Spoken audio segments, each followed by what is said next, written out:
No, that's a lot closer than normal. Yeah. That camera I kind of don't mind it, though. Now I don't have to squint to read. This is true. This is true. People, it's Tuesday. Yes, it is. February 4th, 8 o'clock. Thanks for joining us here on ARC Rochester.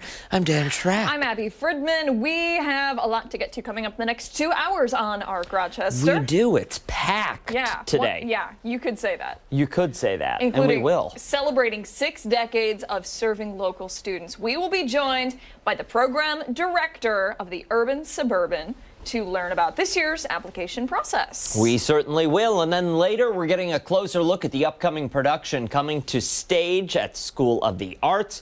We're going to be joined by cast members right here in studio. But before all of that, we're going to get a check of the forecast with our good friend, meteorologist Marty Snyder. We saw temperatures in the 40s yesterday.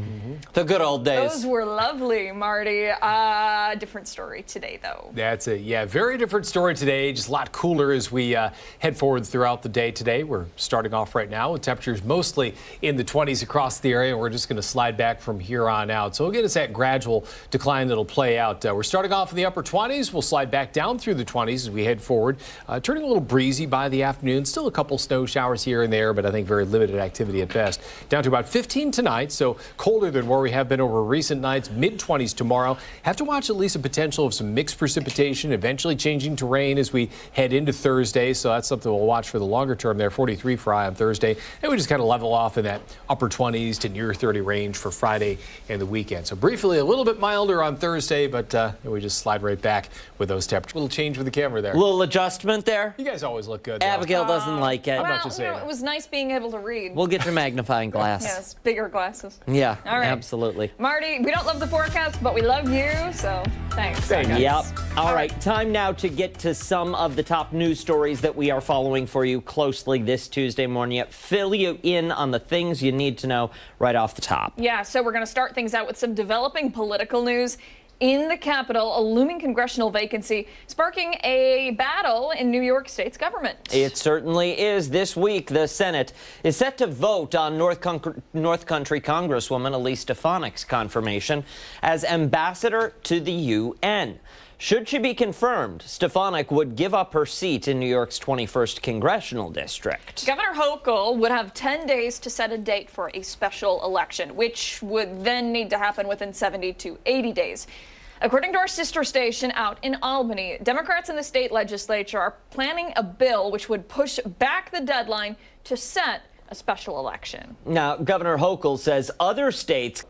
What a very short time frame does, it favors people who are already elected officials versus a citizen who wants to run, because there's a lot involved in this. So you're actually denying more opportunities for people to run who don't already have an elective office. House Speaker Mike Johnson is calling the move, quote, open political corruption. They're going to try to disenfranchise over 750,000 New Yorkers who live in that 21st district. It's unconscionable. You can always count on one thing, is that Republicans will scream loudly if there's ever an effort to bring voter access to more people. They just don't like it. Now, there will be no primary for this special election, meaning it's up to the individual parties to pick the candidates. We're going to move on now to a story closer to home, talking between caregivers and the University of Rochester. Those talks set to resume next week. Negotiations are continuing for their first union contract. Yeah, this is something they've been fighting for now. Dozens of workers from UR Medicine Home Care held an informational picket in Webster yesterday. You see it here on your screen. They were highlighting their frustration about the job. More than 100 home care workers voted to unionize last March, but nearly a year later and after countless negotiation sessions, they say they're still without a contract and feel undervalued. It's very difficult to sit across the table from management and basically be told every time that you're replaceable and you're not worth what you're asking for. And I have 28 years experience in therapy. Cindy has 31 years experience in home care. You can't replace that. The fact that the agency comes to the table with really no effort in the process. They're not compromising. We come to most every session willing to compromise. We put compromise on the table consistently, and they come back after caucus saying no change. We maintain our position, and we feel that we offer a fair and competitive offered us worse and worse packages over time, taking away benefits. I'm just hoping that this can get wrapped up sooner than later. We've been at this for almost a year, and this is going on way too long. There's no reason for it. They know what we're asking for. We're asking for a lot of the benefits that we used to have. Talks are set to pick back up on February 10th, but one worker tells us if negotiations don't improve, the next step is to move towards a strike. Now, here is a statement. We'll bring that up for you. To 13 WHAM, UR Medicine Home Care said in part, while it recognizes and respects the right to engage in informational pickets, we are sincere in our desire to reach a fair agreement as demonstrated by our agreement of many of the provisions proposed. We remain committed to treating each and every employee fairly, both those who are union represented and those who are not. Jumping ahead now to a health story that we've been following this morning, a new study raising concern about microplastics after researchers found an entire plastic spoon's worth inside samples taken from human brains. This is really concerning and really something to maybe pay close attention to. Researchers compared human brain samples collected at autopsies last year to those they collected in 2016. And get this, they found the 2024 brains had about 50% more microplastics than the latter. While it may sound alarming, that study is still in its early stages. Doctors say there are simple steps you can take now to reduce exposure to microplastics. Metal, other things that we can use to store our food. That's a great alternative to using plastic. A single-use plastic container, only kind of be cognizant of where you're storing plastics. Don't leave water bottles in cars that can heat up and increase your exposure to microplastics. The study also found higher levels of microplastics in brain samples from patients with dementia, but experts say it is too early to draw any conclusions on whether plastics can be linked to dementia. Now, I say we do a lot more research on this because I, for one, am very guilty of reusing the same water bottles, leaving water bottles in my car, using plastic Tupperware, heating it all up in the microwave. My brain is probably all plastic at this point. Well, I could have told you that. No, I'm guilty of it too. Absolutely. Those things you don't even think about. No. Why would that impact my brain?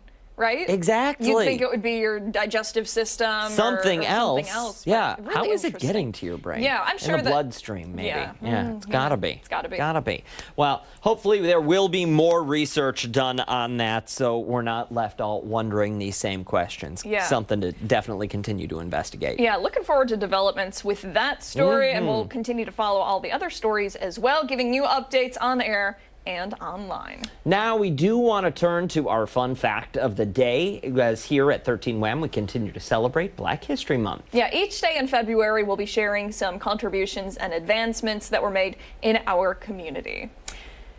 Go for it. Stella Peterson was one of the first Black women to graduate from Geneseo Normal School, now known as SUNY Geneseo, paving the way for women everywhere. That.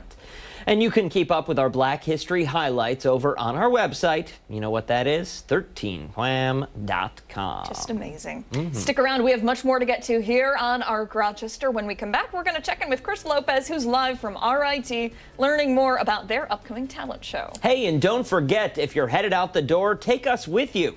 We're streaming live right now on the 13 WHAM YouTube channel. We're back after this.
RIT students are known for their tech-savvy ways, but did you know that some of them are also known for their performing arts skills? Yeah, this Friday, students get the chance to show off some of their amazing talents, all for a cash prize. Cha-ching. First place gets $1,000. Wow. Think of all the things you could do with that. We need to make some friends, Yeah. these contestants. Yeah. All right. So the contest is called Ovation, and Chris Lopez is live on campus this morning getting a preview. And Chris, we can do a lot with $1,000. Yeah. Tell the students that, you know, we can hang out. Yeah, I mean, $1,000, it's pretty solid. I don't know if it's taxable income or anything like that, so the government may take its piece out of there. Maybe treat it something like a bonus where they take 40% of it. Who knows? I'm here with Miles this morning. He's going to play a little bit of the guitar for us in a few minutes, but I want to start off with a few questions, sir. You look very young. What is your year and what's your major? I'm a first year at RIT, and I am a chemistry major. You're a chemistry major, and you're from Sacramento, California. Why the heck did you move all the way across from beautiful Sacramento all the way to Rochester? Rochester's beautiful, too. The weather, not so much, though, right now. I know, but I think one of the major reasons why I chose this place is they have a really nice accelerated master's program, which means I can get my master's in 5 years instead of 6. And I hadn't really seen that in other places in California. And also, back in California, the offers I got were like twice as expensive. Yeah, the cash money, which is why you're in the hunt for about $1,000 on Friday. What's one of your favorite things about here in Rochester so far? I think just it's been like such a different place. Like, it's really good for me to kind of see more of the country. Okay. Do you have a favorite food spot here? Not yet. Nothing yet, nothing yet. I'll let you search for that. And then the guitar. How long have you been playing for? This year will be 10 years. 10 years. So you started when you were pretty much 8 years old. What got you in the guitar, and what inspired you to continue to play for 10 years? That's a long time. I originally got started, one of my teachers at my elementary schools, he said, "Hey everyone, I'm having a after school kind of like just guitar club." And I said, "Oh, I'll see what that's about." And I just started there, and my mom and dad also really supportive, and I'm very grateful for them. And I just kind of kept going from there. And what song are you going to be playing on Friday? It is a song called Farucas. And what inspired you to play that out of all the songs you could have played? It's pretty flashy. Yeah, it's Yeah. flashy? Okay, I want to hear this. I'm going to let you get into this, good sir.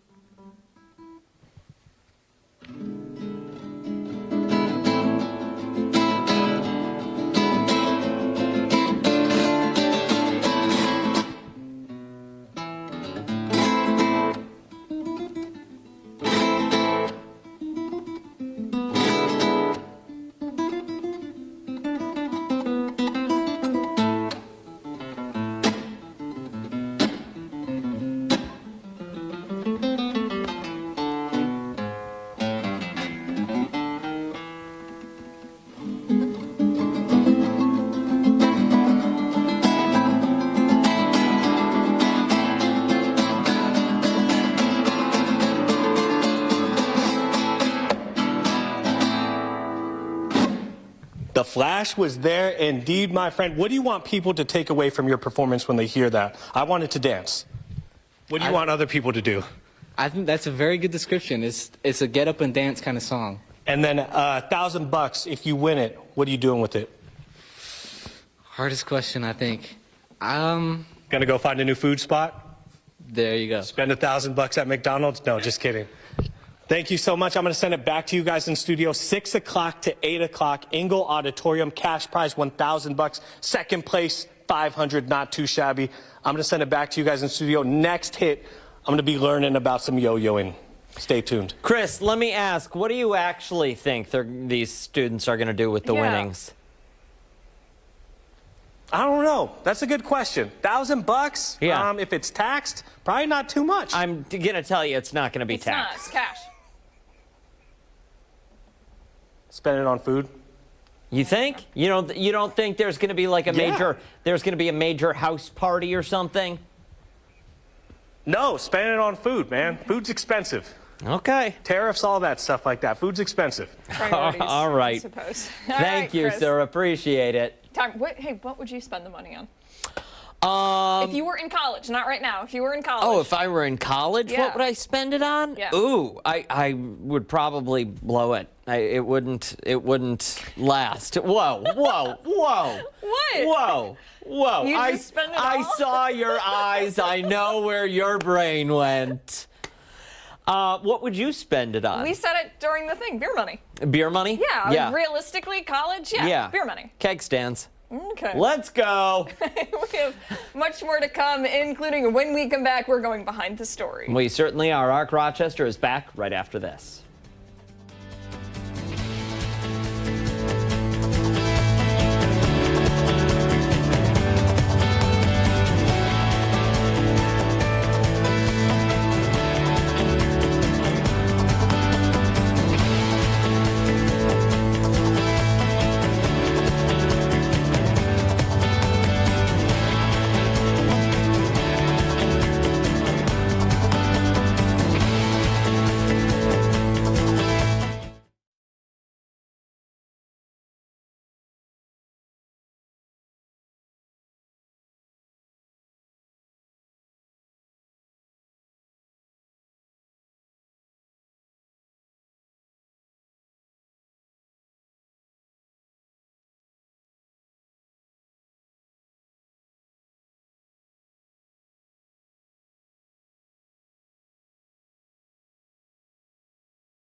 Welcome back. This morning we are taking you behind the story, getting the latest information on some of the top headlines that we're following today. Yeah, we're going to start things out with the latest after a set of potentially devastating tariffs against Canada and Mexico were delayed at the last minute. Yeah, just hours before they were set to take effect, President Trump announced a 1-month pause on the move that could have major impacts on everything from manufacturing to consumer prices. 13 Wham's Stephanie Joseph has been following this story for us all morning long. She's live in the newsroom right now with the very latest. Steph? Yeah, guys, so it was 25% tariffs that would have been put on all Mexican imports as well as most from Canada. There was a caveat to that being that there would be 10% on energy, given the huge reliance. I believe it was $97 billion worth of oil and gas imported from Canada last year. So a major resource there. But another thing to point out is while there's a pause on the tariffs for both Mexico and Canada for that 30-day period, there are 10% tariffs that are in place for China. So, Steph, what do Mexico and Canada have to do in lieu of the tariffs? Yeah, so Trump said that he had discussions with the respective leaders in both countries and had said that they had made some commitments to ensuring that there is more done about border security. We know that a huge platform for this entire campaign, as well as administration, has been getting ahead of illegal immigration as well as fentanyl. All right. Now, Steph, overnight at midnight, a deal was not reached with China. So those tariffs went into effect, a 10% tariff on a lot of Chinese goods that come into the States. What is China doing in response? Yeah, China is also issuing its own retaliatory tariffs, and we know that that's going to be 15% on U.S. coal and liquefied natural gas, as well as 10% that includes crude oil, agricultural machinery, and also pickup trucks. And Steph, when is that expected to take effect? So the date that's been out there has been February 10th, so this isn't an immediate step. We are hearing that there could be some sort of conversation that happens maybe today between the Chinese president and Trump that could maybe also lead to another pause with China, but we'll see here. I know something that was brought up oftentimes when Donald Trump spoke yesterday was the concern over making sure that the U.S. puts itself first, basically. Concern over maybe these deals are too good for these other countries. Is there a difference between these two sets of tariffs, the ones that the U.S. is issuing on China and the one that the Chinese are issuing on our goods? Now, I believe that the U.S. one is all-encompassing, but as for China, it seems like it is rather a small portion of the products that we would use or that make up a portion of the U.S. needs. So those Chinese tariffs, one expert has said that it would be at most 20 billion of the country's annual imports from the U.S., so about 12% total. But in terms of the U.S., it would seem that that expert also says that the imports on tariffs, or the tariffs rather, on imports would be more than 450 billion for Chinese goods. All right. Steph, thanks. We appreciate it. And coming up later in the 9 o'clock hour, we will be joined by a professor of economics at RIT to talk about these tariffs and the latest information that we've learned. Absolutely. Hey, stick around. We've got a lot more to get to right here on ARC Rochester. We're back after this.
Tuesday morning. Thanks for sticking with us here on ARC Rochester. I'm Dan Schrack. I'm about this morning in Trending Now.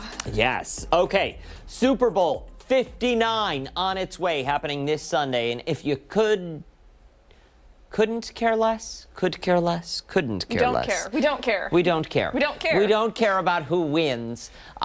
This might change your mind. Pet retailer Chewy is offering to give away 59,000 free treats to birds, dogs, and cats if the Eagles beat the Chiefs. It is couldn't care less. Yeah. I was just thinking. That's about all right. It it's is all right. Couldn't. Okay. I second-guessed myself. The company released a statement. Animals. Yeah, if the Eagles win, the company will release a promo code that can be redeemed for select treats on their website. This is nice. I know. The code will be released on their Instagram following the game. It'll be open to everyone for 1 week or while supplies last. In addition to the free treats, Chewy is donating 59,000 pounds of pet food to Pennsylvania and Kansas City animal shelters. I love that. That is absolutely phenomenal. Great work, Chewy.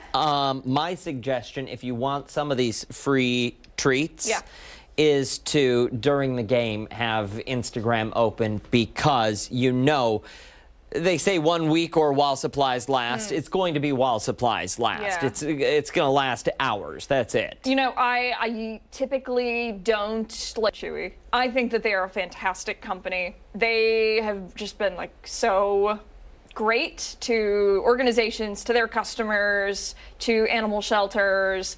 I mean, everywhere you look, they're doing some kind of good something. And my sister sadly had to put her cat down a few years ago, and Chewy sent her a little gift pack saying, we're so sorry. And they are a good company. I once ordered some food, not for myself, on Chewy, and it was delivered, but it was the wrong thing that was delivered. Oh. And I said, can I send this back? And they wrote me back and said, no, don't worry about it. Do us a favor and donate it to a shelter nearby. Yeah.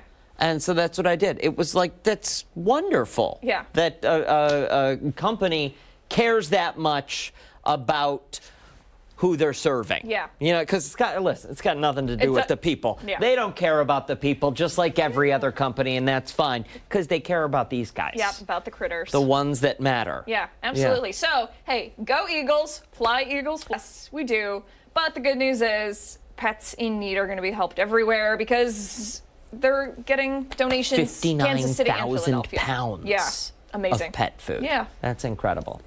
Okay, speaking of animals, zoogoers in China are not falling for the same gimmicks yet again. I think I know what we're talking about. A zoo in China is under scrutiny after allegedly dyeing two dogs black and orange to look like tigers. Come on, those are awful. Those are chows. They've got purple tongues. They do. All right, so this video posted to social media.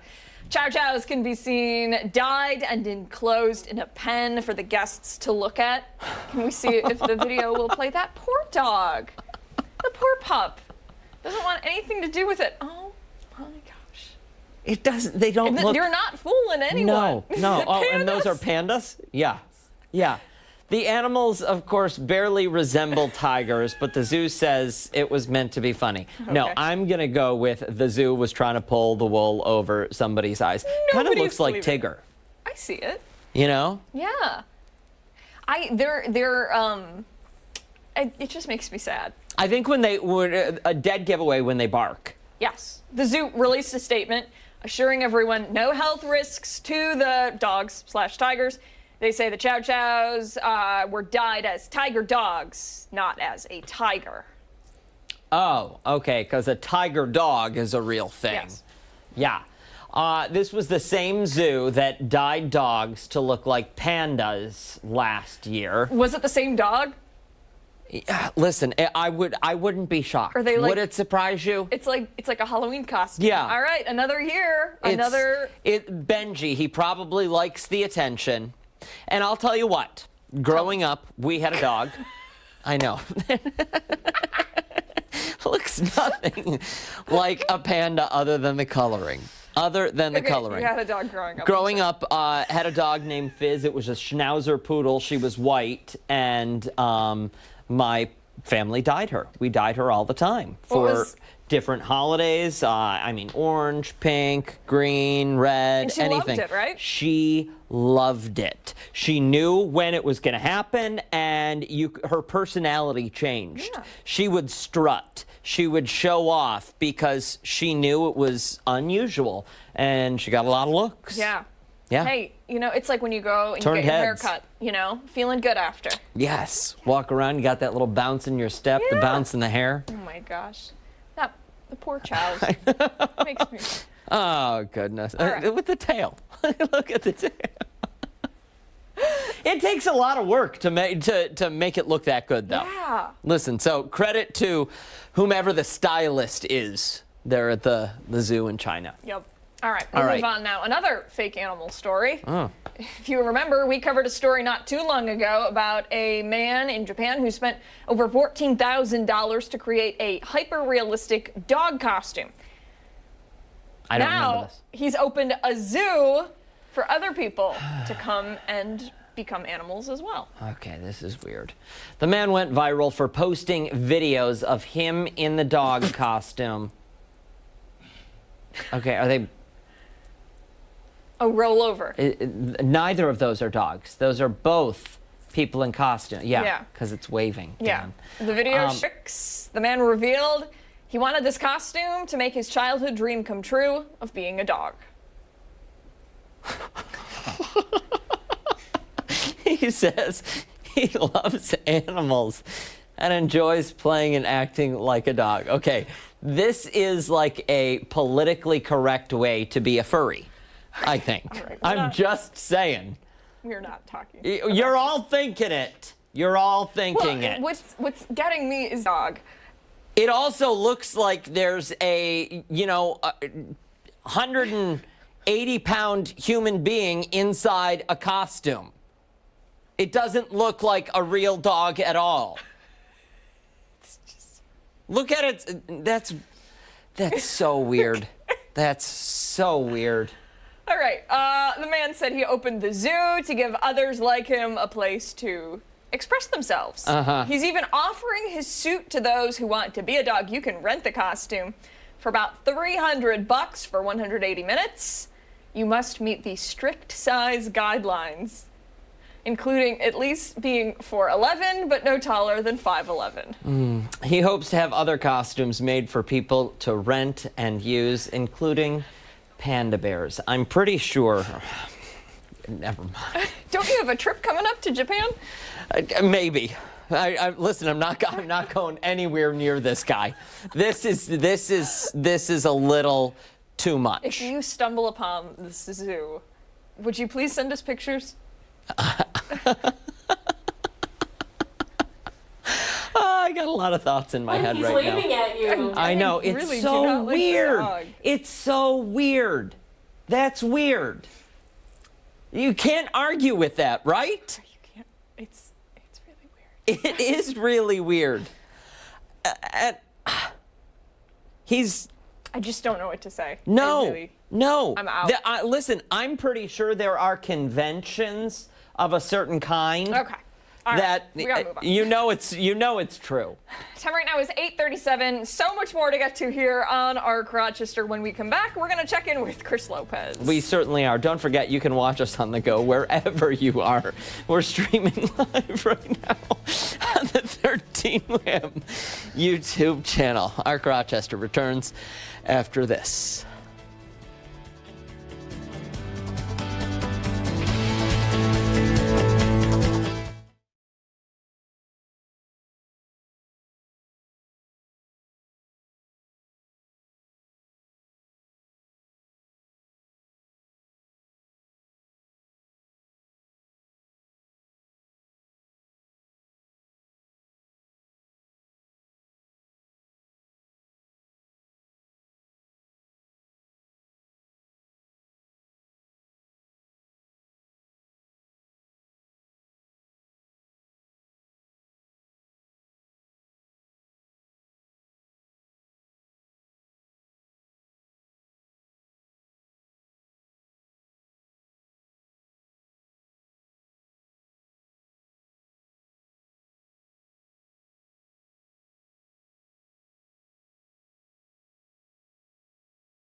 8:40. This Friday, RIT is going to show off the school's best performing arts talent in a showcase called Ovation. Yeah, students will compete against one another by performing shows that range from singing and dancing to yo-yoing. 13 Wham's Chris Lopez is live at the campus this morning, getting a preview of what you can expect to see in the seats. Hey, Chris. Hey, good morning, guys. What are you laughing about? To 8. I'm just getting this ready to go. So it's all nice, tight, snug. So when we're efficient at it, so we're making sure that this loop is all ready to go. But that's neither here nor there. That'll be next up in about 2 minutes. First off, I'm going to be with Alexa this morning.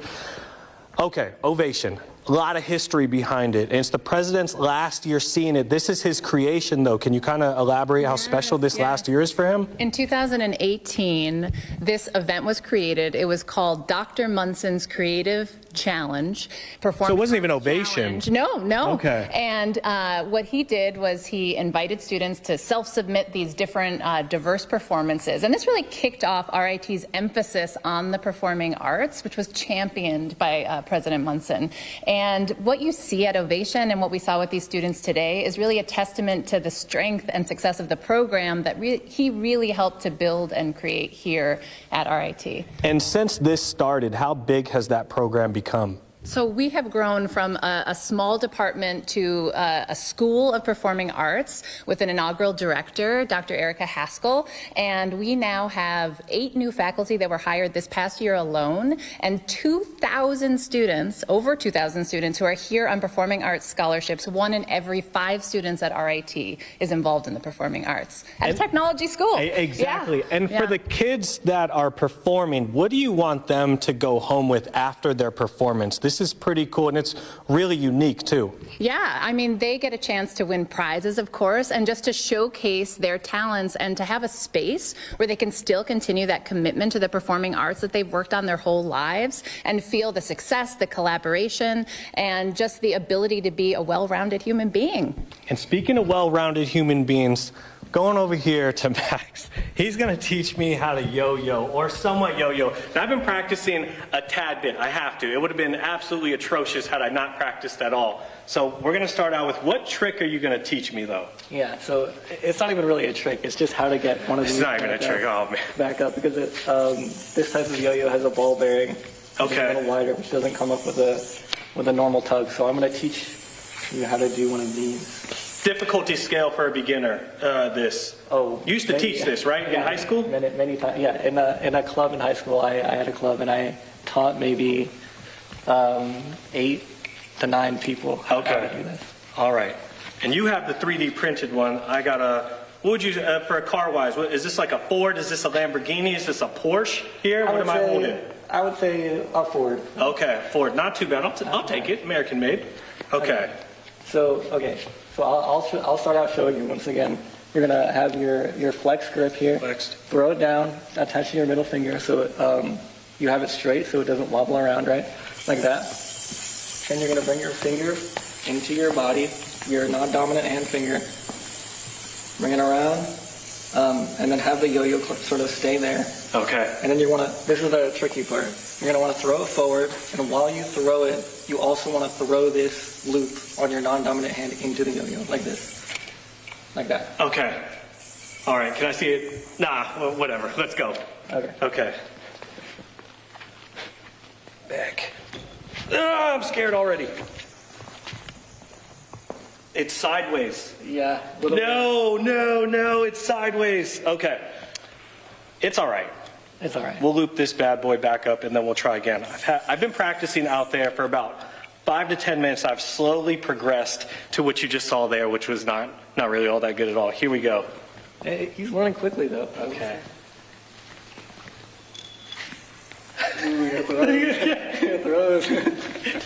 As you can see, not everyone can do this at all. I will leave it to the professionals here. Quick question. What are you going to do if you win $1,000? I don't know. I'll be really happy, I'll tell you that. Do you know what you're going to spend it on? No, I'll probably just save it up. We'll see. Look at that. Financially smart, too. 6 o'clock to 8 o'clock. Where's it at? Ingle Auditorium. $1,000 for that. First place winner. Second place, not too shabby. $500. Tickets are free. And Chris, this is what you get when you get an untalented, untrained person. Tell Max if he wins, he needs to live a little. Yeah. He's not allowed to save that money up. He needs to spend it. Go buy something fun. Yeah. Go get a gold-plated yo-yo. Yeah, there you Maybe I'll go. get more A new yo-yos. yo-yo. Probably buy a couple of that. He's going to hurt someone. Yeah, hurt himself. All right, Lopez. It's not bad. Sure. It's 8:45 when we come back, this week's edition of Crime Stoppers. Eric Rochester is back on the other side of the break.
.47 this morning. Thanks for sticking with us. New York State's expansion of the Move Over law has been in place for almost a year. Stopped or disabled vehicles on highways, not just emergency vehicles or tow trucks. Yeah. For this week's edition of Crime Stoppers, Monroe County Deputy Todd Thurston is with us here in studio to go over the law and the impact this has on the roadways. Thank you so much for waking up and joining us in studio. Good morning. Thanks for having me. Absolutely. Let's go right back to the basics of this. For somebody sitting at home who's looking at the television today saying, the Move Over law, what's that? What is the Move Over law? So originally the Move Over law was enacted for law enforcement, construction vehicles, first responders, right? So that's how it originated. That's who we were trying to keep safe at that time. And anybody that we were involved with out on the roadway involved in an accident, disabled, or enhance the law to include all vehicles. So if there's not a first responder, ambulance, or fire department, or construction vehicle in the area where their light's on, it applies to any disabled motorist along the side of the road. You must move over to an adjacent lane for safety reasons. I imagine you, in your time serving, have seen a lot of crashes involving cars on the side of the road, pulled over, whether they're first responders or whether they're just civilians. Right, so we do see it a lot, especially, you know, we kind of think of this towards the summer when the weather's nice outside, but this also includes, you know, this time of year where we have snow, we have ice, we have people sliding on the roadway, crashing, going across multiple lanes. Where they end up, you know, we arrive, show up, try to keep them safe. So on our vehicles, we also have amber lights trying to keep people safe as well. Our amber lights may move left to right, over to the right. If they're moving right to left, we want someone to move from the right to left. We also have directional lights that flash out from our vehicle, telling people, listen, there's an incident in front of us. We're trying to keep you safe. Use caution, slow down, don't rubberneck, because that can always lead to a secondary accident. Now, are those lights just on MCSO vehicles? I can speak for MCSO vehicles because I know how they're set up. Other departments and troopers and other sheriff's departments might do it differently. Okay. I I imagine that people get a little frustrated, right? It's a busy time of day. Like, let's say it's rush hour, 5 o'clock at night, right? There's an incident on the side of the road. People probably don't want to do the move over because it's inconvenient for them. It's going to slow them down. What happens if they don't? They get a ticket? Right, so we run into that too, and you know, even in my personal car, you know, people might not let you move in. They're in a rush to get home. They have to get home, make dinner, be with the kids, whatever it may be. But we take that into consideration if we're out behind a vehicle or an accident, right? We understand that there's rush hour going on. There's congestion depending on where you are on the highway. People trying to get home. As long as you slow down and are safe, attempt to move over, use your signal. We take that into consideration. Now, you may be out on the roadway working and you have a vehicle fly by you at 80 miles an hour. It rocks your car. You know, that's going to be a little bit different, and you may have some explaining to do in that situation. Well, as you should, because just last year we saw a handful of tragedies unfold on state highways and county roads where individuals were hit and killed that were pulled off to the side of the road for one reason or another, and people did not obey those laws. Right. So if you do have to pull off to the side of the roadway, you know, generally we ask you to pull off if you can and get your car off to the side of the road. Pull off to the right. Stay in your car. If you're in a bad location, call 911. Wait for us to arrive. Don't go out, trying to flag people down. Hopefully someone will call. Let us know that you're there. Wait for us to arrive. Good advice. Good advice. Thank you so much for coming in today. Thank you for the time. Any last advice for somebody who should find themselves in this situation? Stay safe. Get off to the side of the road. If you can, call 911 and just wait for us to arrive. Yeah, call for assistance. Thank you again. We appreciate your time. I appreciate it. Thank you. Time right now is 8:52. Much more to come here on ARC Rochester as we continue into the 9 o'clock hour. We're back on the other side of the break.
Tuesday morning, I'm Stephanie Joseph. Thanks so much for tuning in. Here's your ARC Rochester news break.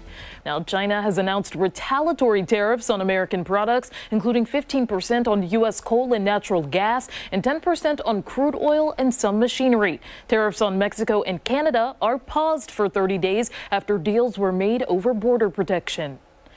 A New York City man is now awaiting sentencing after he pled guilty on all counts for the kidnapping and sexual assault of a Brighton girl last year.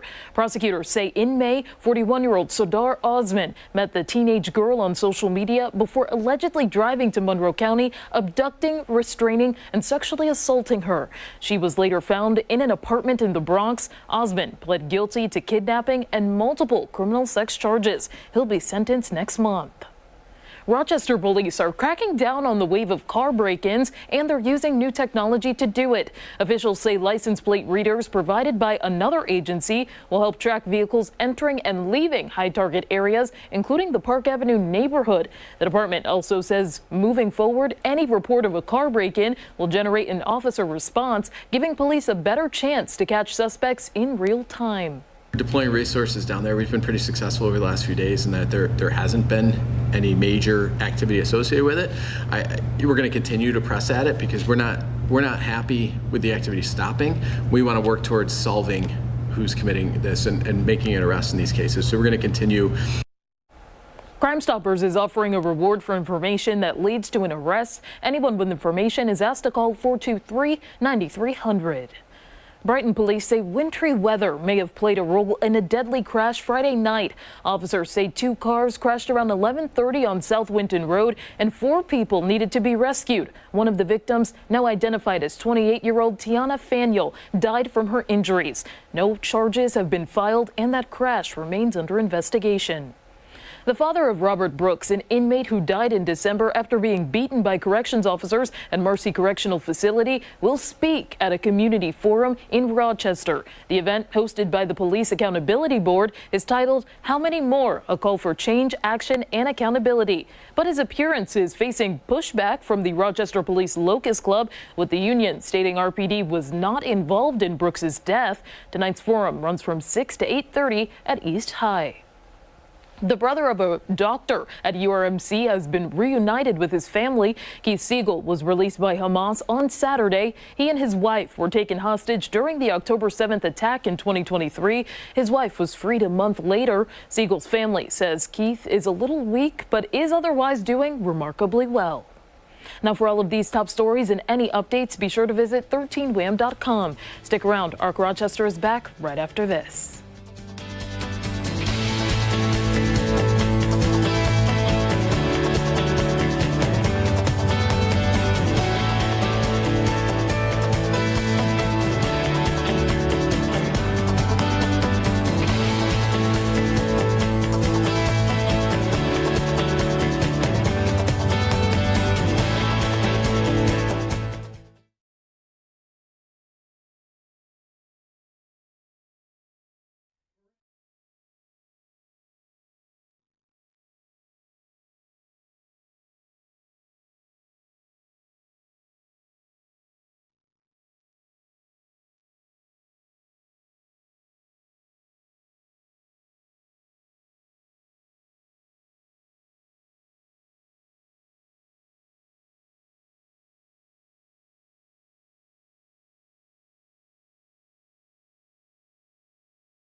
o'clock on this Tuesday morning, February 4th. Thanks for joining us here on ARC Rochester.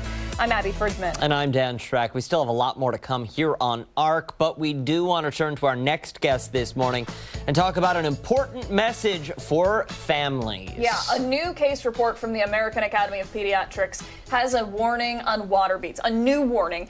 Water beads are a common toy that can be used for sensory regulation or even decoration. Yeah, the report, though, warns parents that these beads are very easy to swallow. And this morning we have Dr. Elizabeth Murray from Golisano Children's Hospital to talk to us more about that.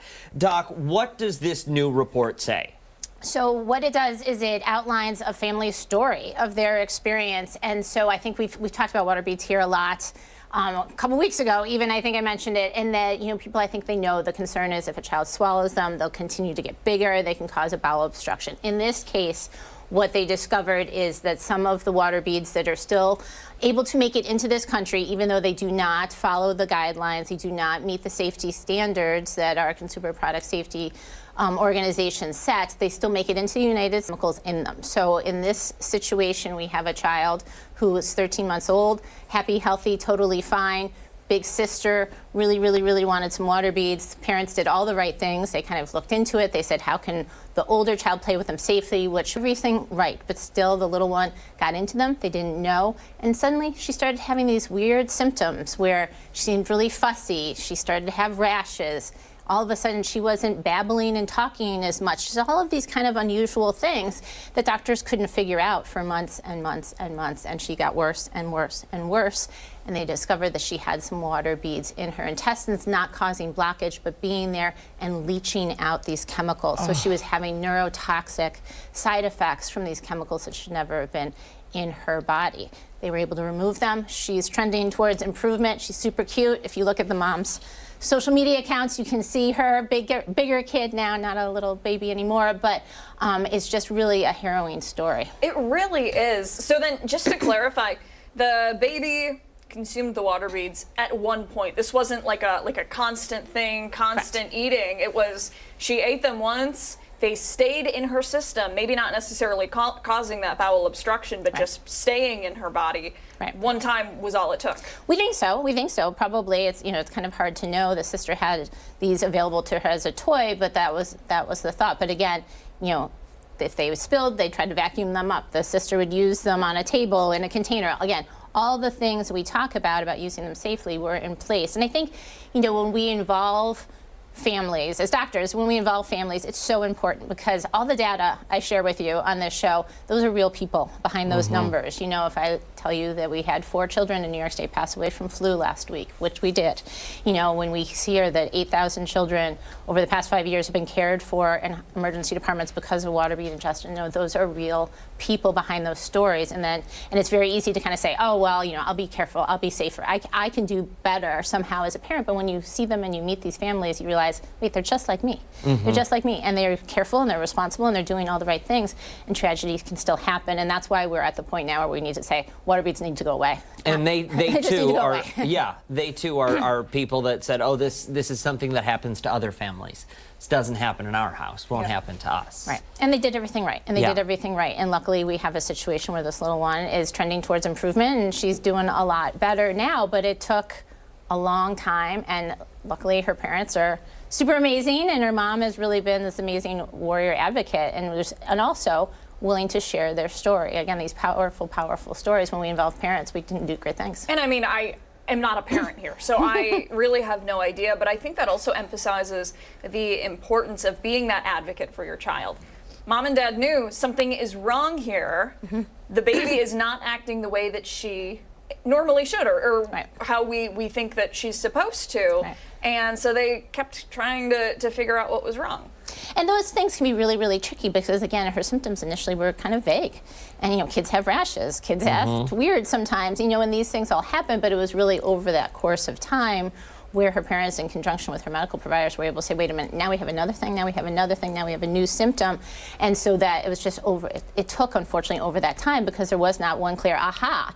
We know the other concern for the water beads, they get big, they cause a big blockage in the intestines. The child starts throwing up. We can see something unusual on the imaging. That's a easier thing. We can figure that out very quickly. But again, when we had these kind of vague things going on, and again, these were water beads that should never have been able to get to her because, again, not through any fault of the family, but that's what the recalls are all about. The recalls that we've heard of in the past few months about illegal water beads getting into the country via very legal online ordering channels. Yeah. So the recommendation, I imagine, then, is for any family out there who has these to just throw them away, get rid of them. If you have younger children in the house or younger children that might be coming over, I would recommend that. If you have a teenager who likes to play with them or no children in your house at all and you're using them to help with flower arrangements, that maybe is a different thing. But, if there's a chance that a child's coming over or a younger child could be in the environment, even if they're not the one playing with them, get rid of them. You can use marbles and flower arrangements. And use marbles and flower arrangements. I was going to ask, we said when we started it's used a lot in like sensory activities. Do you have a good recommendation for parents who are thinking, all right, I got to get rid of the water beads. My kid still likes to play with that stuff. What's a good substitute? There's so many different things out there. I mean, there's all sorts of different clays and slimes and gels. Beads themselves can, just regular beads in water can mimic it a great deal as well. So I think that there are many other options out there for sure. Yeah. Ample alternatives aside from something that can cause. We have seen, unfortunately, a few deaths throughout the nation because of ingestions. Those, again, were the obstructions and the bowel damage situation. But now that we are aware of these other problems, we'll be watching for it more closely. And that's why having access to all of this data out there in the world is really, really important. Absolutely. For somebody who wants to learn more or maybe do a little more research, find out more about this family, where can they go?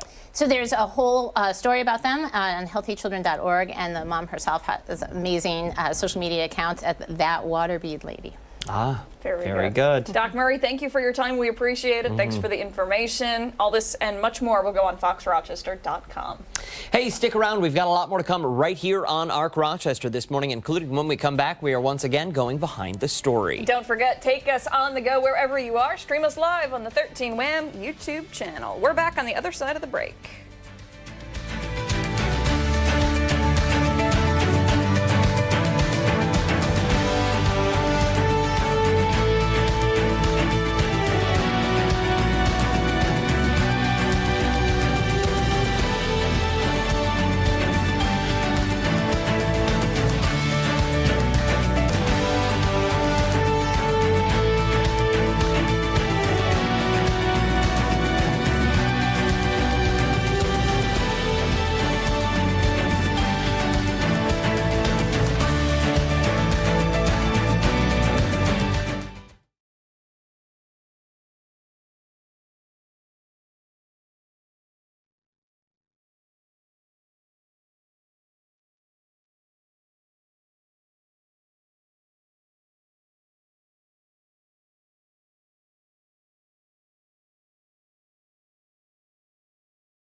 now is 9:12. Welcome back. Once again, we're going behind the story, getting some more information on the top headlines that we are following today. Yeah, we want to turn now to a health story we talked about earlier today, where a new study is raising concerns about microplastics. Yeah, researchers found an entire plastic spoon's worth of microplastics were inside samples taken from human brains. Yeah, really terrifying stuff. Stephanie Joseph has been following this story for us throughout the morning. She's in the newsroom right now with the very latest. Steph, what can you tell us?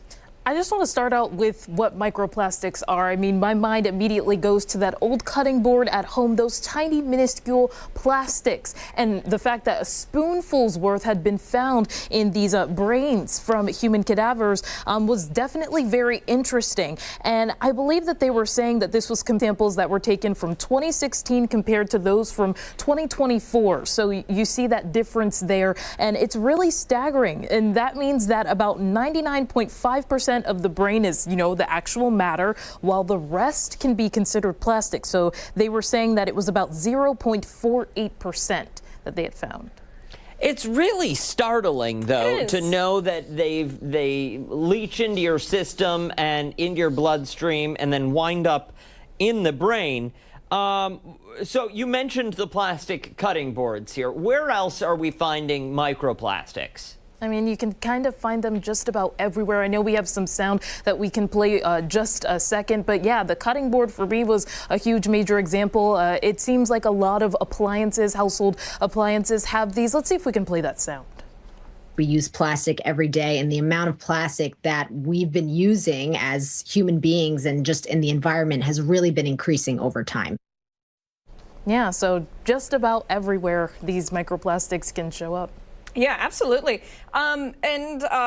Steph, I'm wondering what else we've learned when it comes to the predispositions to other diseases that go hand in hand with this. Yeah, so it's important to note that this study is obviously in its early stages. But another thing that was interesting is that there were an additional 3 to 5 times of those plastic fragments that we were talking about, those microplastics, in the brains of 12 people, a part of this study, that had been diagnosed with dementia before their death. So researchers are trying to look for a potential link, but obviously it is too early to determine that. Yeah, the link is key in this, I think, for someone sitting at home, and as you mentioned, will come out as more studies are conducted. But I want to go back to the microplastics in the products we use, because these there are alternatives. You don't have to use the plastic water bottle. You don't have to use the plastic cutting board. Yeah, and one example that I'm thinking about is storage. We played an example earlier this morning, but choosing metal, for example, as opposed to, I know I have Tupperware that is years old in my own house. So let's see if we can play that sound actually. Metal, other things that we can use to store our food. That's a great alternative to using plastic. A single-use plastic container, only use it one time. And also kind of be cognizant of where you're storing plastics. Don't leave water bottles in cars that can heat up and increase your exposure to microplastics. Yeah, I mean, Dan and I were talking about it earlier. Guilty. I can't even tell you how many times I, microwave my food in the Tupperware container or reuse the water bottle or any of that stuff. This morning and this morning for me. For me, I'm thinking that I'm doing the right thing, right? Yeah. I'm reusing my supplies, but not necessarily the case, Steph. And not only is making sure that you're recycling those single-use plastics and going for the ones that are more reusable helpful to you as a person, but also to the environment. All right, Stephanie Joseph, we look forward to future studies and a breakdown of exactly what they find. Thanks again. Time right now, 9:16. Much more to get to here on ARC Rochester, including when we come back, we're going to learn about the urban-suburban program. We're back right after this.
9:19, thanks for sticking with us this morning. Right now, we're going into the classroom as Monroe County's Urban Suburban program opens its application process. Yeah, the program allows students who live within the Rochester City School District to go to school in surrounding suburban districts. To tell us more about the program, we have Program Director Felicia Smith in the studio with us this morning. Thanks so much for joining us. It's a pleasure to be here. Thank you so much for having me. It's been around for a while, but for maybe a new parent out there who's unfamiliar with it, can you explain to them what the Urban Suburban program offers? Again, it would be my pleasure. Urban Suburban is the first and the oldest voluntary desegregation program in the United States. We started in 1965, and what the program does is it allows students that live in the city of Rochester an opportunity to apply to attend a suburban district, and they graduate from that district. And why is that so important?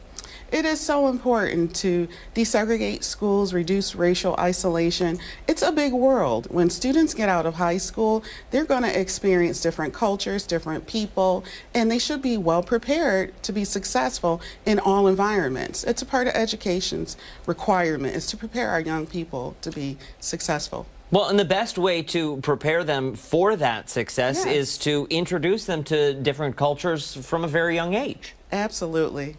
So let me ask, sorry. No, go ahead. Let me ask, for a family who applies and gets accepted, is it just for one grade year, or are they getting their entire education within a certain district? They become an integral part of that district. So they graduate from that district. Once they're accepted, they don't have to reapply every year. They are expected to graduate and just follow the regular course with their peers right through graduation. So there's no distinction, no separation that they are urban, suburban kiddos. They're considered district students. Just kids. Yeah. They're just kids. So which schools in our area participate with this? So we have actually 14 districts.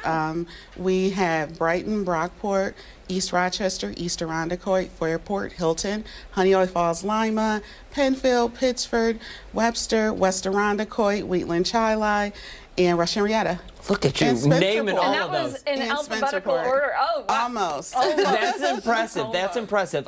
For the application process, for somebody sitting at home who says, okay, I really like the idea of this, I would like to do this, do they get to go through and select school choice? Oh, this would be my first choice, this would be my second choice. How does that work? So because it's a voluntary program, the districts are looking to fill open seats. So families, actually, they cannot select like which district.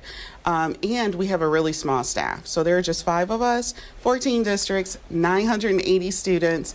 Wow. And our application window to complete the process, we actually start interviewing mid-May to June 30th. And we have to complete over several hundred interviews with our districts. So again, we can't afford that opportunity to select.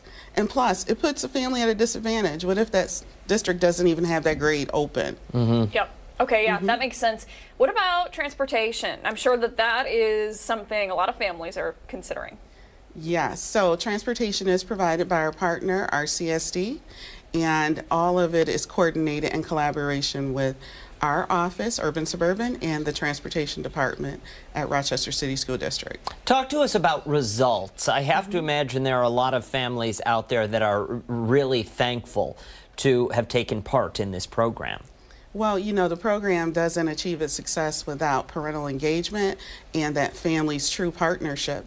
And the success rate meets the same rate as a district's graduation success rate because they're contributing to that success number. So I would say 90 to 92% of our students graduate. That's amazing. That's a big number. It really is. For you, what is the most exciting thing about this whole program where you're looking at it and thinking, man, like, this is a fantastic opportunity for students? Oh gosh, just the ability to have all of these different opportunities and for the district to actually learn from the families and improve as well. But at the end of the day, to see those students graduate and see them walk across the stage, to see them be the valedictorian of their district, it's incredible. I'm glad you mentioned what you just did, to have the district learn from the students as well. I didn't put two and two together like that. I just figured, you know, the student is getting a different experience, but the district is also getting experience. Yes, they are. And our parents are very involved. They participate on PTSA, parent-teacher organizations, and really work to enrich and improve that district. Very good. Love that. Felicia, thank you so much for your time today. We appreciate it. One last time for somebody sitting at home who is interested in getting that application in, the deadline's coming up soon, yes? Yes, the deadline is actually Valentine's Day. So please get your application in. You can contact us by calling us at 249-7045. We'll mail you an application.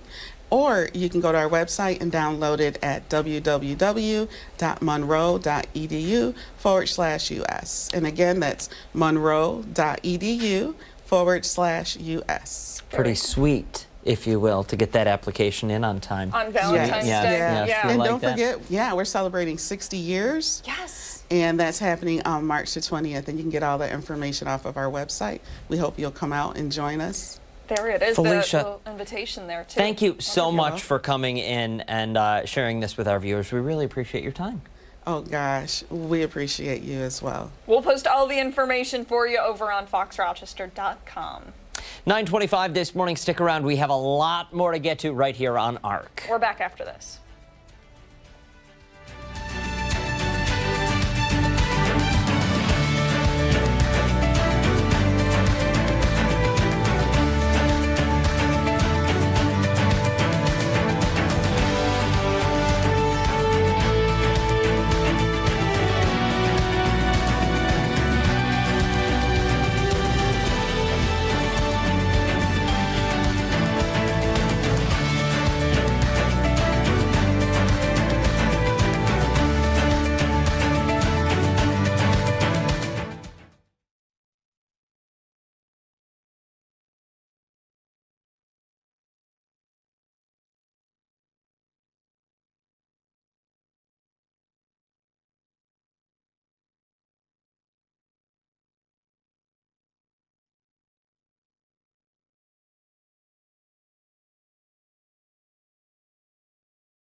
Good Tuesday morning. Thanks for sticking with us here on ARC Rochester. I'm Dan Strack. I'm Abby Friedman. We still have a lot to get to coming up in the next half hour, but we're going to turn right now to our continuing coverage on the proposed tariffs against Canada and Mexico. Well, we certainly are. Just hours before those were set to go into effect at midnight, President Trump announced a 1-month delay on the tariffs against Canada and Mexico, a move that could have major impacts on everything from manufacturing to consumer goods. Yeah, absolutely. For more on what this means for companies and for our wallets, we're joined this morning by Amit Bhattabial, a professor of economics at RIT. Thank you very much for being here today. We appreciate it. Thanks for having me. This is big news that broke overnight. These tariffs on Canada and Mexico postponed. I guess, if you don't mind, just starting out by explaining why this is such an important thing. Typically, you can make the case that free trade, unimpeded by tariffs or any other kind of obstruction, benefits both countries or all the countries engaging in free trade. That typically means consumers have more variety and lower prices. So when you put tariffs onto the imports of a country such as Canada or Mexico, you're basically hurting consumers because consumers are now typically going to face higher prices for the products that they would like to purchase. So contrary to what is said, tariffs typically are not paid by the foreign country, so you're not hurting them, certainly not directly, and you're typically hurting American consumers, who presumably Mr. Trump would like to help out rather than hurt. That's because the imported product is the one who ends up paying the tariff and more than likely passes that cost along to the consumer, correct? That is correct. So, for instance, if Walmart were to be purchasing or importing clothing or garments from China, faced with this new tariff, Walmart is now going to have to deal with additional costs, which it didn't have. So it has a choice of eating those costs and thereby eating into its profit margin, which it may well do if it thinks the tariffs are going to last for a relatively short period of time. But if the tariffs lead to some kind of war with a prolonged impact, then it's very unlikely that it will eat the costs and most likely pass the additional costs on to consumers. And therefore, consumers are going to see higher prices for any Walmart store. So we know that the tariffs for Canada and Mexico have been postponed, but explain for us, if you don't mind, what's going on with China? It's good that you asked, because I really think that you need to separate China from Mexico and Canada. Mexico and Canada, particularly Canada, has been a long-standing ally. It's a security alliance member in the so-called Five Eyes group. China is a completely different kettle of fish. China is a problem in many, many ways, and China definitely needs to be dealt with when it comes to our national security interests. But the question is, are tariffs the best way to go about it? If you really want to draw the attention of the Chinese into the many practices that they engage in, which I would claim are unfair, tariffs are not the best way to go about it. Because again, how are you hurting China? You're just hurting American consumers. So if you want to really impact China and get their attention, the best way to do so is through multilateral dialogue with our colleagues. That means a country such as Canada and certainly our partners in the European Union. You just really can't do much unilaterally to China because it's the second largest economy in the world, widely diversified, and by some counts even larger than our own economy. So the tariffs, the 10% tariff add-on again went into effect overnight. We're hearing from China that there's a retaliatory tariff now of 10% on U.S. goods that will go into effect in just a matter of a few days now. Will that have any sort of impact on the GDP? 10% tariff on whatever product we're selling overseas, is that going to hurt us more? That's a good question. There isn't an obvious answer in terms of which country it will end up hurting more. But what I can tell you is that the American dollar is very strong right now relative to many international currencies. So that typically means our exports to foreign countries are already relatively expensive in terms of the currencies of foreign nations. On top of that, when you slap on an additional tariff, whether it's 10% or 15%, then our exports look even more expensive than they already looked because of the strong dollar that I just alluded to. So what you're doing is you're basically hurting American exporters by playing this tit-for-tat retaliatory game. And again, we impose tariffs on China, American consumers are hurt. The Chinese impose tariffs on us, our exporters are hurt. No one really gains. The only thing is, because the American economy is pretty strong right now, and if the war lasts for several months, say, it is possible that the United States will lose less than will China. That's the only possibility that one could say that might have a rationale, although that's a quasi-rationale as best as I can see it for President Trump's tariffs. But there are a lot of unknowns. So then how would that impact Joe Smith, who lives here in Rochester? Well, if Joe Smith likes to shop in Costco or Target or Walmart or any store that imports items from China, then Joe Smith is going to find higher costs at these stores. Moreover, because they around for a while, they're likely to generally cause inflation in the economy. And one of the things that President Trump ran on just this past November is that the Biden administration allegedly was doing a terrible job in terms of controlling prices, and the prices of eggs, for instance, were going through the roof. Well, now, if you thought the price of eggs were going through the roof then, if tariffs last for a while, you're going to see across the board price increases, which again will hurt American consumers in general, irrespective of whether they shop in a specific store such as Walmart or Target or not. We're running low on time, but I want to throw this at you and just see what your thoughts on this. I know there's an argument to be made that these tariffs could help bring industry back to the U.S., bring it here at home, so we're making more of these products that we typically would import. But the immediate tariff won't, that's going to hurt more than the slow execution of rebuilding the manufacturing here in the States to make those goods, correct? That has to be rolled out. It's not an overnight thing. We don't flip a switch and all of a sudden we have the facility to make these products. That's correct. That's correct. I mean, the general objective of a tariff in contemporary times is to protect one or more domestic import competing sector.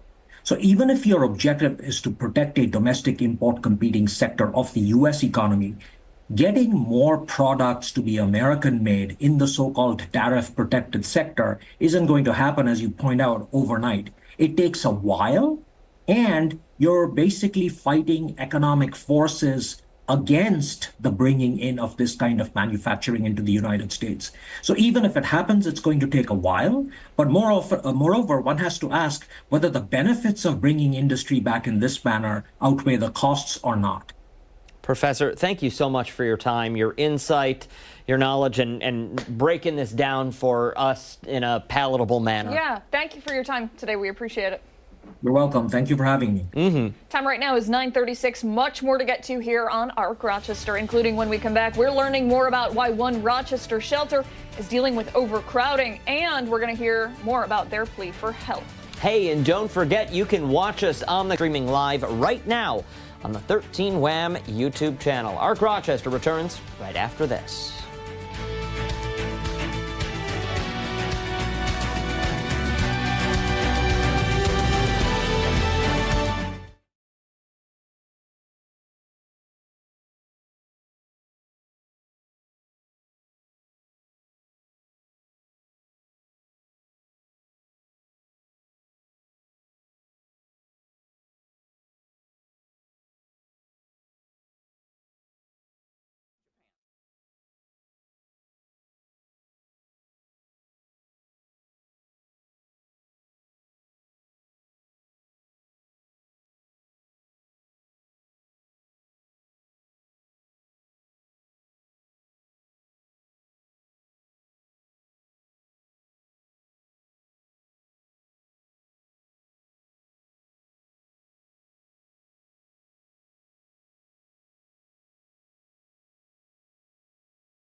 on 940. Welcome back. We're going behind the story once again this morning.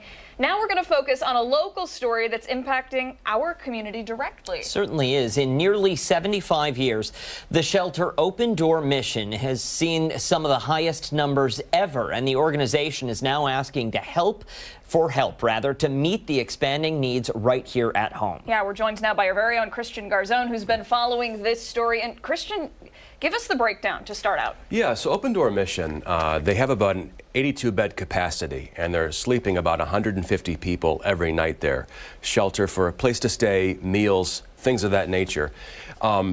We've been spoiled a bit in Rochester the past 2 winters. It's not been that bad. This winter has packed a wallop. So they're seeing a lot more people come through the doors, in particular, not just single unhoused people, but families, single mothers, single fathers, things of that nature. But they're also seeing people show up, as Anna Valeria, the CEO, is claiming, from hospitals who are discharged in sort of gowns and Crocs, showing up who have been discharged. Also, she's claiming people from parole who are being discharged who are not quite ready to reintegrate into society quite yet. People with mental health and serious addiction problems are part of this population that's going to the Open Door Mission. Numbers are already high, but she's saying, look, if we're going to take care of folks who have these challenges, we need some extra help. Absolutely, and the potential safety concerns and health concerns aside, how are they dealing with such an influx if you're prepped with 82 beds or 80 beds and you're seeing 150 people at the door? That's the challenge. They also partner with places like Motel 6 and Red Roof Inn to house people. And just a quick story, I had a woman who needed a place to stay in a van with 4 dogs, and I didn't know what to do, but I gave Anna a phone call within minutes. This woman had a place to stay at Motel 6. So they partner with other people, but I think what they really want to hammer home is the people with these challenges. So Anna Valeria has a plan where she wants to bring the county and the State Office of Mental Health and Addictions on board to look at this plan she has at 80 West Main Street. Now, they have 2 shelters. One's at 156 North Plymouth. The other is at 210 West Main. At 80 West Main Street, they have 3 vacant floors, and they want to transform those into, and then the term isn't halfway house, but something along the lines of where people who are transitioning back into society, who have these mental health and addiction challenges, can stay and reside for a longer period of time, perhaps almost like their own room. Families can stay there. But what that costs, what that'll look like, and the time period remains to be seen. Absolutely. I'm sure there are still a lot of questions up in the air, but I guess for Anna, who you spoke with. Anna Valeria, yes. Yeah. What is her biggest concern here? Her biggest concern, I think she just goes day by day if I'm reading the room, because there's so much happening there right now with those 150 people. They are well over capacity. They're so busy. I think she has long-term plans in mind, but she's probably just trying to get through day by day by day. And again, she's troubled with the people she's claiming from hospitals and parole who are showing up. Now, I did reach out, to be fair, I did reach out to both hospital systems. URMC got back to me and said, we do discharge patients and we do work with shelters to make sure these people are taken care of. To be fair, they're given appropriate clothing for the weather. Some discard that clothing and they kind of go out on their own. And, so the hospitals do the best they can to coordinate. The sheriff's office says we do not make a habit of sending people to shelters. So there's a bit of a back and forth in there. But Anna, again, is claiming these people are showing up from hospitals with real challenges and parole with real challenges, not quite ready to be in a shelter around families and things of that nature. Right. Either way, the appropriate care really comes down to the power of money, the almighty dollar. Has that been proposed to the county or the city yet? Is there a line of communication, an open dialogue right now? I think that's where we come in a little bit at Channel 13, but she is talking to folks. I know she had a discussion with Malik Evans on the phone yesterday, but it's more, my understanding is it's more of a county issue. So I think she wants the county to come to the table, the county executive, other people to talk about what this could look like. It's kind of like not a pat, let's see what this looks like. Let's have a talk and see what we can do. When I imagine you were there at Open Door Mission yesterday, correct? Yeah, correct, yes. Was it busy while you were there? Well, I was at the offices on 80 West Main Street, so it's kind of separate from the shelters. So that's just kind of, administrative type stuff. So I didn't actually go to the shelters. We're allowed to go there, like this video you're seeing here now, that was taped, I think, under sort of careful conditions a while back. Yep. So we just don't, it's alarming sometimes when people show up with cameras and everything. Sure. People Absolutely. So yeah, that was shot a while ago. We were just at the administrative offices. So I guess my follow-up to that would be, how are resources over there? Are they worried that they're going to run out of things because of all the overcrowding? I'm glad you brought that up. Anna has said over the past number of months the generosity from the community is extraordinary. They're doing very, very well when it comes to food donations, things like that. But they could always use more.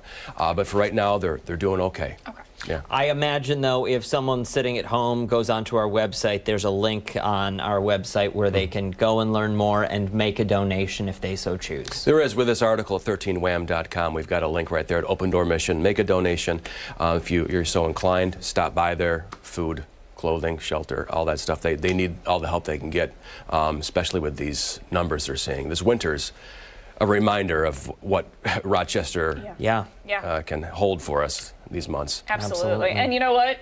There is no shame in needing a helping hand. No, not at all. Not at all. Christian Garzone, thank you so much for your time and great coverage. Thank you so much, guys. Appreciate that. Time right now, 9:46. Much more to get to here on Arc Rochester. When we come back, we're taking a closer look at the upcoming production coming to the School of the Arts. Stick around. We're back after this.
Rochester City Schools production of a Broadway classic. Yeah, The Curious Incident of the Dog in the Nighttime opens on Thursday. This morning we're getting a closer look, and we have very special guests right now, cast members Lucy Case and Deandra Brown, to tell us all about the show. Good morning to you both. Good morning. Good morning. You guys have to be excited, right? It's a Broadway classic. Yes. All right, for somebody sitting at home who has no idea what the show is about, can you give us a little overview?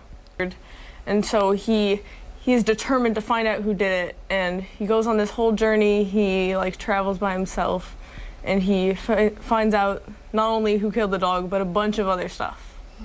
And who did the two of you play in this production? Well, I play Siobhan, who is Christopher's school teacher. Yeah, and I play Christopher, who is he's the main character, the one I Very was good. talking about. And do we like our parts? Yes. Yes. Very good. What do we like about it? Well, let me ask this. What do we like about the characters? So Siobhan is, I think she's the type of teacher that she doesn't, as Christopher is someone with autism,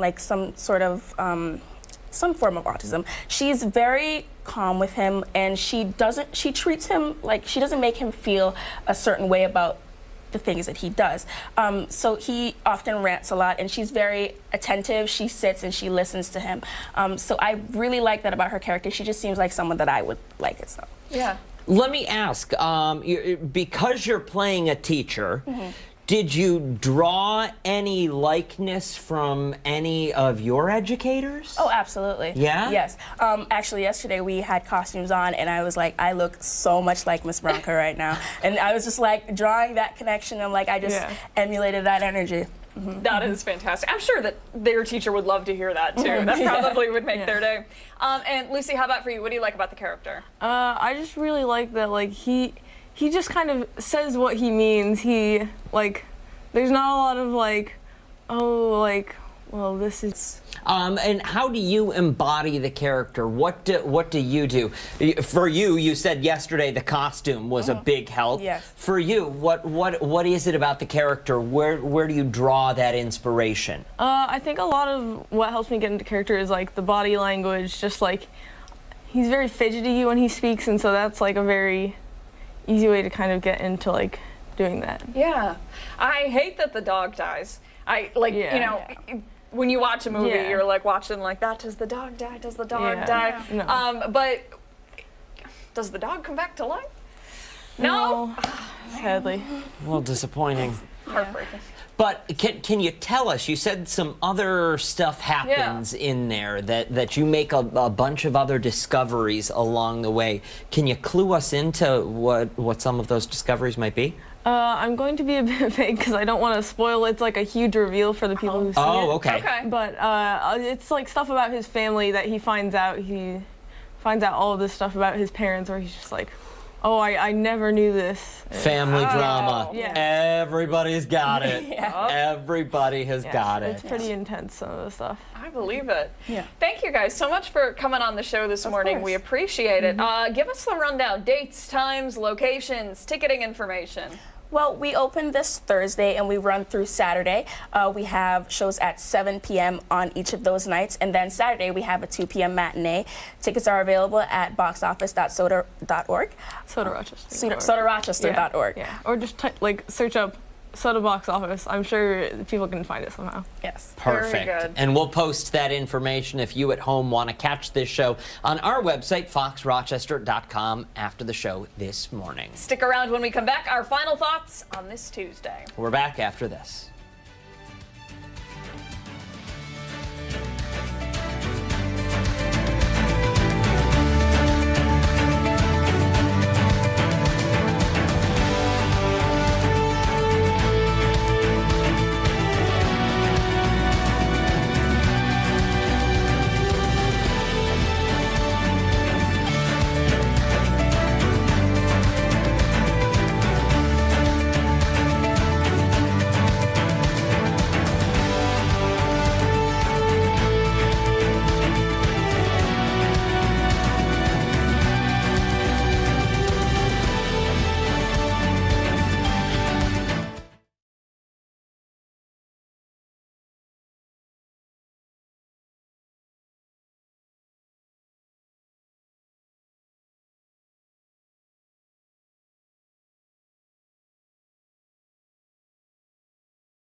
You can tell it's 9:55 because this one can't control herself anymore. I'm just getting warmed up, baby. Oh, Time for our goodness. final thoughts here on ARC Rochester. Dan, favorite part of the morning? Favorite part I of forgot the because we morning. got rid of the poll of the day. This was my suggestion. Didn't we have a poll this morning? Didn't? I forgot. I didn't even. Listen, that goes to show how much I really missed it, okay? I am more than happy to not have that poll every morning. Damn. I am. Yeah. Listen, sometimes let's talk about that poll. Coming up with those questions, I'll tell you what, can be tedious. Yeah. And there are mornings we're scraping the bottom of the barrel. Most mornings. There are days truly where we cover a lot of heavy news, things with a lot of gravity, and switching into a poll that's light and fluff a lot of time. Yeah.